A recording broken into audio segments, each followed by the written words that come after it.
Hello folks, Silverpicker here, and a big thanks to Spegtacular for having me on the show. I am very excited to share with you guys my entire gold stack. Now, I have been collecting coins and precious metals since 2011, and this is the modest stack that I have amassed over those years. Now, I have a special spin on how I buy coins, and basically, I buy and sell coins as sort of a side hustle, or a business at this point, and I basically have amassed my entire gold stack as profits from that side hustle. So it shows that you can really start with very little and end up with something like this. Take a look and let me know what you guys think. All right, so this is my full gold stack. Now, I know you may be thinking, well, that's not that much, but I'm going to be talking about how I acquired it, how I got it for so cheap, and what sort of my gold stacking philosophy is. So we'll go on a little bit of a tour, we'll talk about my thoughts on gold in general and how I amassed this collection, and maybe it'll give you some inspiration on how you guys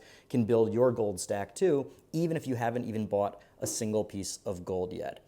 So, okay, first of all, let's take a look at what I have here in terms of the raw stuff. Most of the raw stuff over here is foreign or world. So over here, we have 2 South African Krugerrands. I mean, this is like, excuse the pun, this is like the gold standard of gold bullion. So I have 2 full Krugerrands, and I've also got another big chunky piece of gold. This is a Dominican Republic coin from 1955, and that is, I believe it's an ounce. I don't remember exactly. I have everything in a spreadsheet. So you know what, first off, my first philosophy point, which is very controversial, is I keep all of this at my safety deposit box at my local bank. Now, I know a lot of people say, you know, if you don't hold it, you don't own it, blah, blah, blah. It could be, you know, in a SHTF situation, you don't have access to it. Agreed, agreed. There's pros and cons to basically every decision you make in life.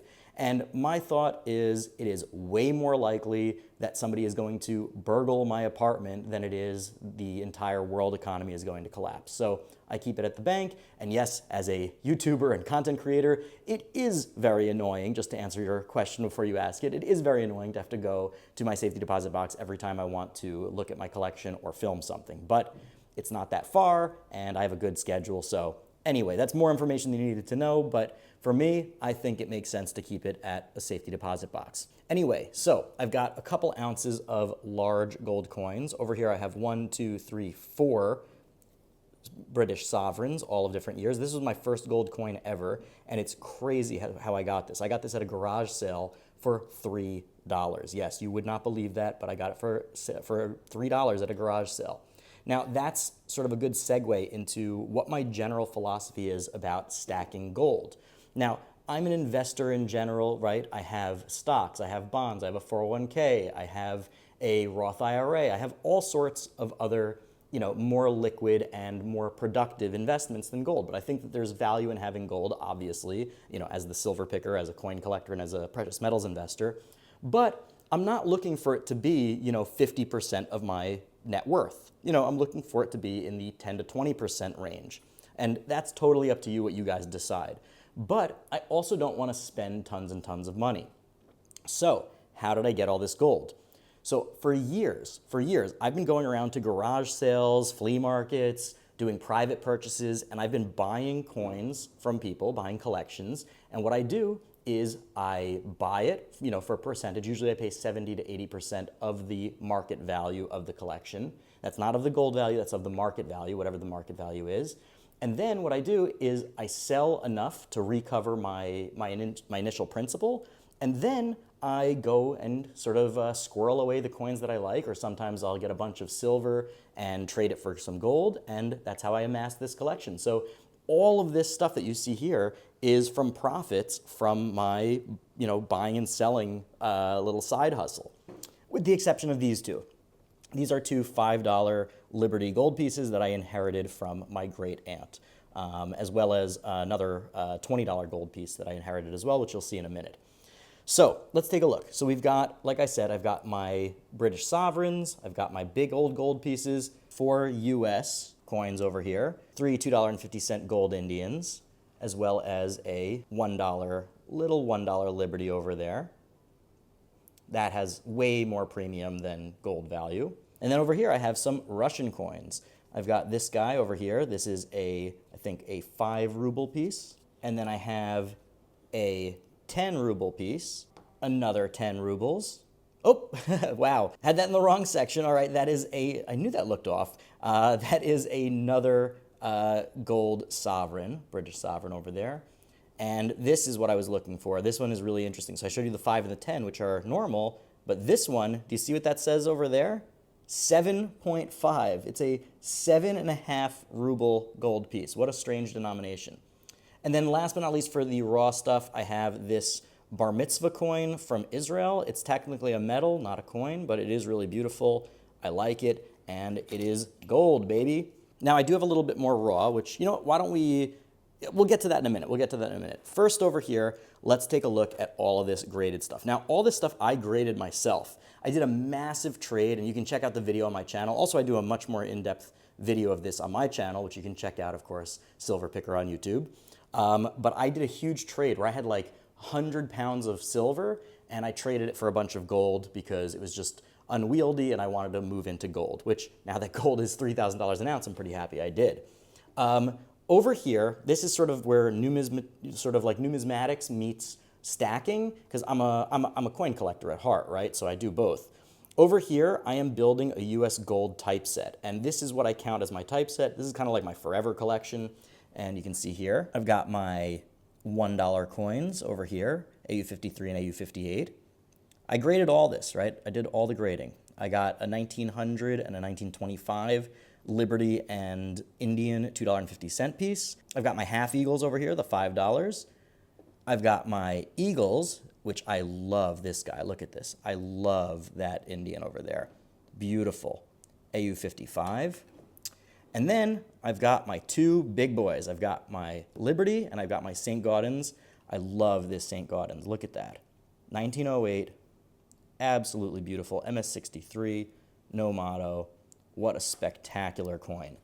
So I said I would get to the other raw stuff in a second, which this is what I was doing originally. I was going to do a gold typeset like this, but I thought that it's actually better to do it graded, because even if the coins didn't get a good grade, still having it in the holder that says genuine does increase the value and does make it just a little bit easier in case I do want to sell it a little more liquid. Plus, I didn't want to put stuff, which as you can see here, like this MS63, you know, I've got a MS65 over here. I didn't want to just put those in an album. So I do still have a couple of duplicates that I left in the album, the $1, $2.50, a $5 half eagle, and this is the Liberty $20 gold piece that I also inherited from my great aunt. It was actually, I made a video on it. It was like my second video or third video ever on YouTube, which is pretty cool. So what I'm actually going to end up doing is, I don't love this album, and I am a huge, huge Dansko typeset collector. So eventually I'm going to find the gold page, which is super rare to find on its own, get the gold page and do a gold page and get rid of this album. And then last but not least, I have all of my duplicates that I've sent in for grading. These are all duplicates of coins that are not part of my typeset, but are more like part of my stack. And if any of these have particularly good values beyond their gold value, I might trade them for you know, just some gold that's, you know, more lower premium, I should say.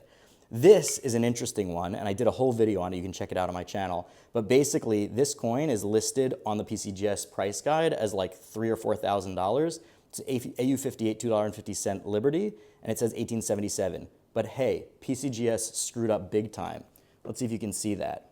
Might be tough to pick up on camera, but do you see that below the eagle? That's an S. So they mislabeled this. So it's not quite as valuable as it says on the website. It's an 1877 S, not an 1877. Still, you know, well over $1,000 coin, but not quite what they were suggesting. So I'm a little bit annoyed about that. I still have never gotten it corrected, but I'll deal with that another time. And then last but not least, I have one set of each gold back from the original Utah series. And that is my gold stack. So what do you think, Spegtacular? Do you think you can beat me? Somehow I think you will, but check out the video on my channel where Spegtacular shows off his collection, his full stack, and check out the videos on my channel if you want to see more. Anyway, thank you so much, Spegtacular, for having me on and letting me share my, my small but mighty gold stack, and I can't wait to do more. Anyway, I've got a lot more awesome stuff coming down the pike on my channel. Until then, Silverpicker out. Well, hello everybody. I seek to educate and entertain through my journey of collecting coins and stacking precious metals. I encourage you to subscribe and please stay with me on this journey. I am Spegtacular, the Silverstacular. You know, when I was a kid, we did this every day in school, and I believe we need to bring this back a little bit, and I'm going to start right now. I pledge allegiance to the flag of the United States of America and to the republic for which it stands, one nation, under God, indivisible, with liberty and justice for all.